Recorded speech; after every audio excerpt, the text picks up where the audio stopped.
The movie opens up at a factory, where hundreds of workers are protesting against the management for a better pay and less discrimination. Amidst the protests, the factory's head talks through a speaker and calls in some representatives of the workers' union to negotiate with the department. Hearing this, the protest finally stops, and two representatives enter the department building. Meanwhile, all this is being observed by a little boy named Sanchaka, who is sitting on the roof of a nearby building. In the next scene, Sanchaka waits for his father, Rudra, who's revealed to be one of the driving forces behind the protests. Sanchaka asks him why he wishes to be involved in the riots, to which Rudra replies that one should always help others in need and fight against the injustice happening around. He further mentions that the ones who do not help others have no humanity inside them. 3 days pass by, but the workers who went to negotiate with the department do not return. One morning, Sanchaka wakes up to the conversation between his parents, who are talking about the missing workers. Though Sanchaka's mother, Della, tries her best to stop her husband from going to the factory, she fails. Soon, Rudra arrives at the factory and attacks the security forces with the help of other workers. On the other hand, Sanchaka and his mother decide to check on the missing worker's house to find out the reality. Surprisingly, when they reach one of the representatives' houses, they find him inside and his wife trying to lie about his presence. Realizing that it's a trap to kill her husband, Della starts running towards the factory. Sadly, on the way, she falls and twists her leg. Not being able to walk, she requests Sanchaka to go to the factory and stop his father. Meanwhile, as Rudra is fighting against the security forces, one of the workers from his group approaches him and stabs him multiple times, killing him on the spot. Unfortunately, when Sanchaka reaches the factory, he finds his father lying dead on the floor. The little boy breaks down in tears and mourns his father's death. After a while, he gets up enraged and plots revenge. He holds a security shield and screams out loudly. As soon as he does so, a bright lightning bolt strikes him out of nowhere and throws him away, breaking the shield with great force. Surprisingly, all other shields present there also break in the same manner. Everyone is shocked to see this, and when they try to examine Sanchaka's unconscious body, they are also pushed away by the lightning force. The scene then fast-forwards a few years ahead when Sanchaka's mother tells him that she needs to visit the city to buy some groceries. The little boy doesn't want to be left alone, but he has no choice but to agree. A few days pass by, but his mother still hasn't arrived home. To make matters worse, everything edible present inside the house is finished, and Sanchaka is compelled to venture outside in search of food. In the following scene, Sanchaka can be seen being chased by some street boys. After an intense pursuit, they finally catch up to him and start beating him badly. But right when they're about to smack him with a large piece of wood, another guy named Agung arrives there and saves him, fighting against the street boys. When Sanchaka wakes up, he finds himself sleeping inside a room with Agung sitting beside him. The latter tells him to be careful with street kids and also promises to teach him some basic steps for self-defense. At night, the two decide to board a train to a different city so that they can start a new life. Agung, using his speed and agility, easily climbs on the moving train, but poor Sanchaka is left behind. Now, with no one to take care of him, Sanchaka starts living in the streets by performing menial tasks on the streets. In the next scene, we see a grown-up Sanchaka running on the streets. He has now started working at a paper factory as a security guard. Obeying Agung's suggestions, he ignores people fighting on the streets and continues his normal life. Despite all this, he's still afraid of lightning and hides at a place whenever it occurs. The scene then shifts to a party where two people are talking about a person named Penkor. Apparently, this guy faced a lot of problems during his childhood.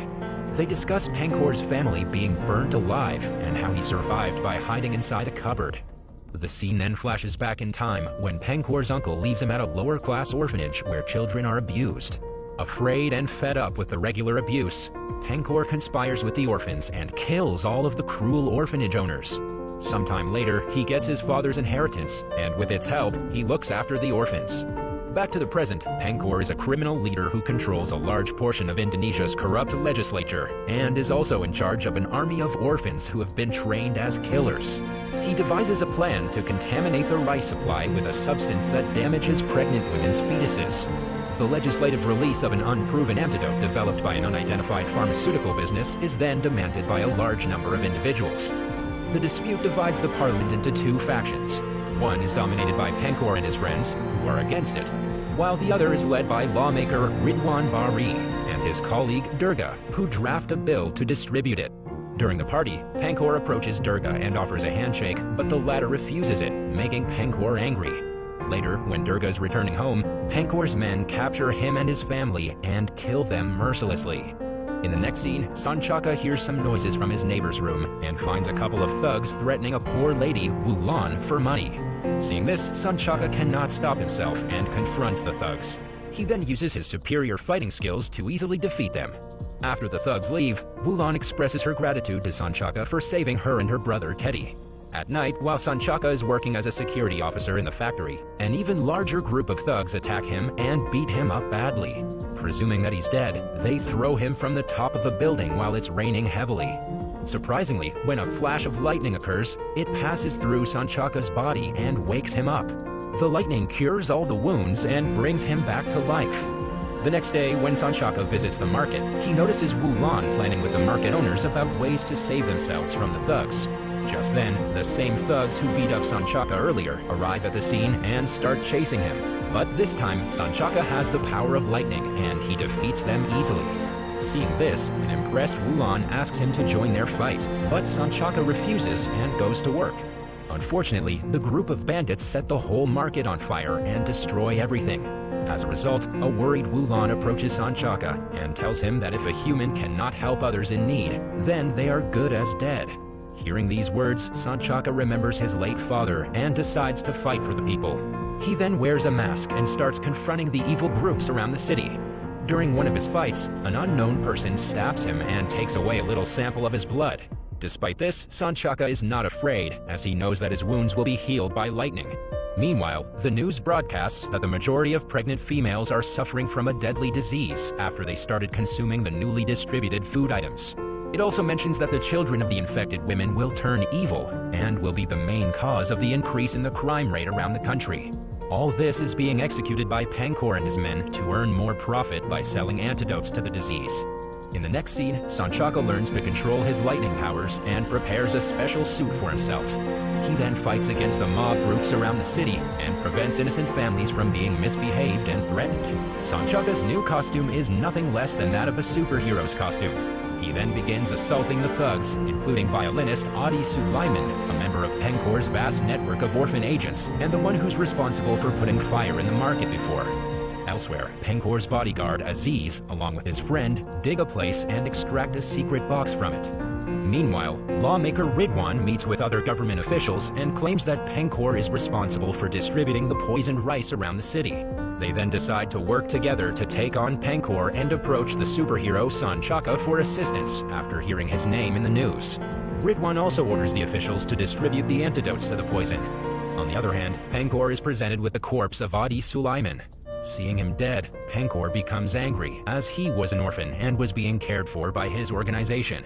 Pankor demands that all the orphans be reunited and fight against the new superhero for what he did to Sulaiman. Shortly after, the orphans receive a call from their father and start wreaking havoc across the city. They begin by killing the officials who disagreed with Pankor's plan. When one of the assassins is about to kill Ridwan, Sanchaka arrives there wearing his suit and defeats him.